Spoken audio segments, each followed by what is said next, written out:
Onte tivemos que vir ao Parlamento a decir que a compañeira Teresa morreu porque o único que fixo foi queixar a FIGA, cando Teresa levaba meses queixando esa empresa. É verdad que Teresa de Jesús se queixou, que pediu amparo e que se sentía insegura, pero fixo ante a FIGA, ante ninguén máis. E temos que vir aquí a oír iso. É que dá vergonza ajena, de verdad. Estamos loitando e protestando por un protocolo para que nos dé seguridade e para que teñamos un novo convenio.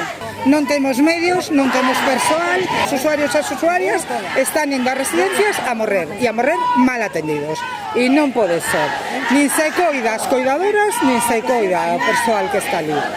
Seguimos tendo problemas nos domicilios, seguimos tendo familiares, usuarios agresivos, seguimos igual e seguiremos igual porque esta xente non ten voluntad política ninguna de solucionar o problema. Está habendo moita fuga de persoal coas condicións que temos de traballo normal, vale todo para traballar, da igual se estás formada, se non damos feito o traballo en condicións e eu creo que algo, polo menos para as familias, bastante visibles porque non hai máis que queixas. Dicimos que se hai perigo se poda paralizar ese servizo, que a día de hoxe non está sucedendo porque a Xunta é a que impide iso. O sea, a xente non pode ir a traballar con medo e iso que ten que ser básico.